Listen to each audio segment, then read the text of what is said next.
हबीब साहब साथ ही मोदी जी को भी याद किया ट्रंप ने और कहा कि वो मुझसे नाराज हैं क्योंकि मैंने टैरिफ्स इम्पोज किए थे तो इस वजह से, वरना वो एक अच्छे इंसान है। लुनाटिक कहता है कि Modi did not call and Trump कहता है थोड़े दिन पहले, Modi said sir please can I talk to you.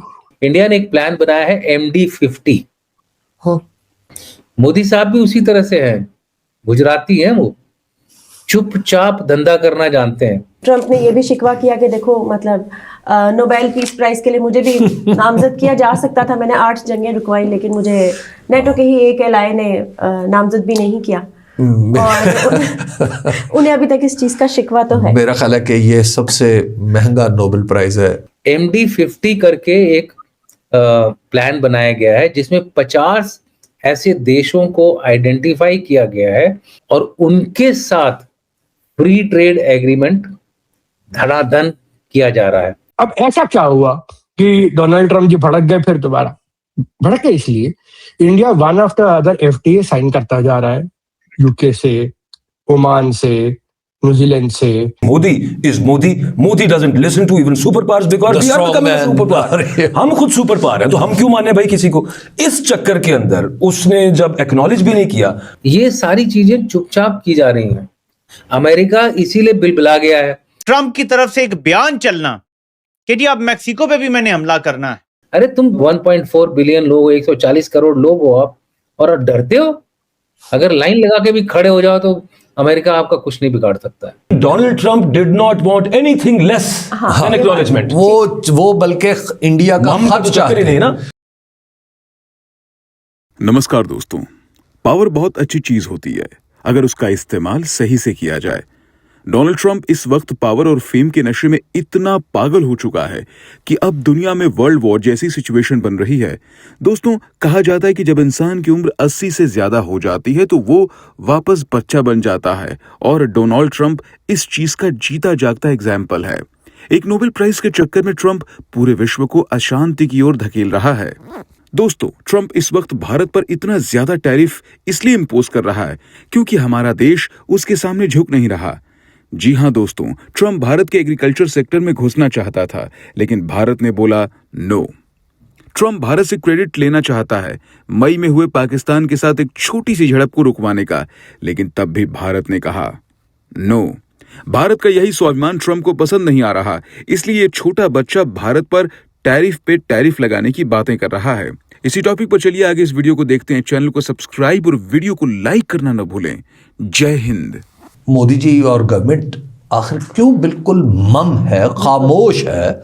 वो डोनाल्ड ट्रंप की किसी बात का कोई जवाब नहीं दे रही। ट्रंप ने सर बदला लिया है बुनियादी तौर पे। जब वो कहता है ना वो 7 जंगें रुकवाई, उसमें पाकिस्तान ने तो नॉमिनेट भी कर दिया नोबेल के लिए, और फिर हमारी वाली जंग पाकिस्तान इंडिया की, इसराइल ने भी किया नोबेल। सबसे बड़ी, नहीं हम तो अपनी खित्ते की बात कर रहे हैं ना, सबसे बड़ी 2 न्यूक्लियर पावर्स आपस में एट लॉगरसेट आ गई थी। अच्छा, हमने मान लिया उनसे गलती ये हुई, उन्होंने इसको उन्होंने एक्नॉलेज भी नहीं किया।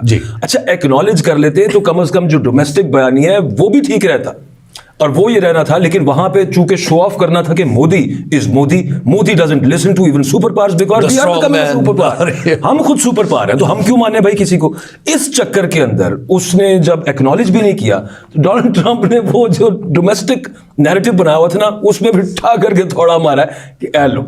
अब वो सारे वहां पे बैठे हुए कि एडा तू सुपर हीरो। लेकिन आप देखिए, एक्नॉलेज नहीं किया तो उसको डिनाई भी नहीं किया, मतलब दे केप्ट मम।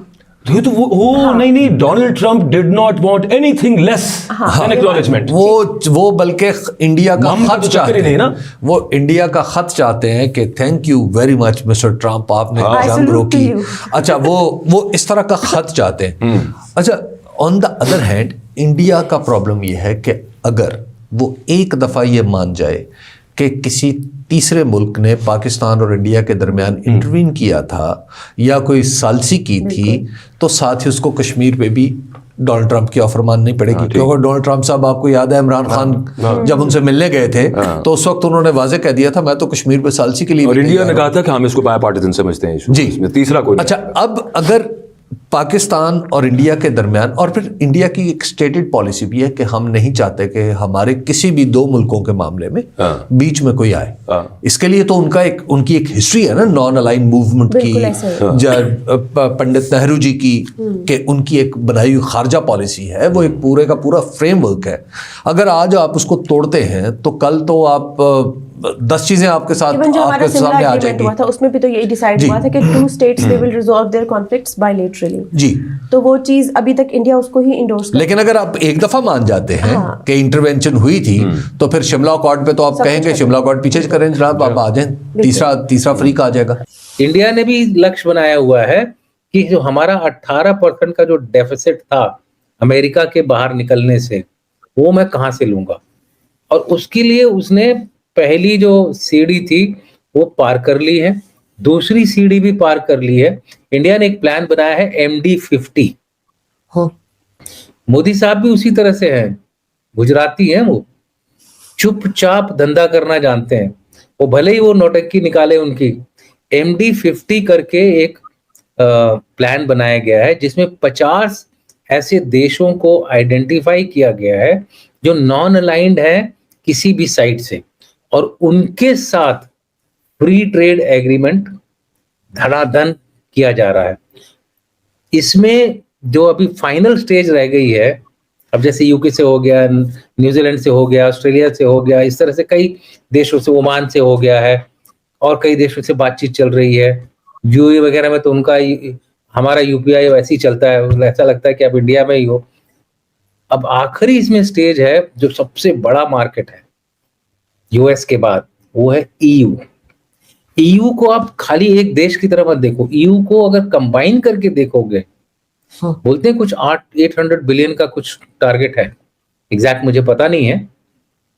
27 जनवरी को इनको मीटिंग हो रही है, रिपब्लिक डे में EU के लीडर्स को बुलाया जा रहा है रिपब्लिक डे परेड देखने के लिए।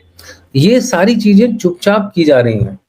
अमेरिका इसीलिए बिलबिला गया है, इसीलिए ट्रंप अब ये और इस तरह की स्टेटमेंट दे रहा है, sir may I meet you, sir may I come and meet you, इस तरह की कहानियां बोल रहा है जो कि हुई ही नहीं है। आप न्यूज़पेपर्स में भी पढ़ेंगी तो आप देखेंगे कि ऐसा कुछ नहीं हुआ है, वो मनगढ़ंत कहानियां बना रहा है। मैं किसी को डिफेंड नहीं कर रहा हूं, मैं सिर्फ ये बता रहा हूं ये एक डेस्परेट लीडर का इंडिया के खिलाफ अप्रोच इसलिए है क्योंकि एक ही देश खड़ा है बिना किसी क्या बोलते हैं हिले डुले, और वो है भारत। उसने अभी तक उसकी कोई भी शर्त नहीं मानी, एक भी शर्त नहीं मानी। उसने बोला भाई इन 3 चीजों में हम पीछे नहीं हटेंगे, तुम्हें जो करना कर लो। लेकिन वो तैयारी भी कर रहा है कि यार इसके बिना काम तो चलेगा नहीं, इसलिए वो यूएस के साथ डिसएंगेज नहीं हो रहा है, यूएस के साथ वो प्रतिस्पर्धा कर रहा है। कॉम्पिटिटिव अरेंजमेंट है, ट्रांजैक्शनल है, ये दोगे हम ये देंगे, हम आपका रशिया का तेल नहीं ले रहे, हम आपसे तेल ले लेते हैं, तो हमने अमेरिका से तेल बढ़ा दिया है अपना। तो इस तरह की हमारी जो अमेरिका और इंडिया के बीच में लड़ाई चल रही है, जो उसको अच्छी नहीं लग रही है,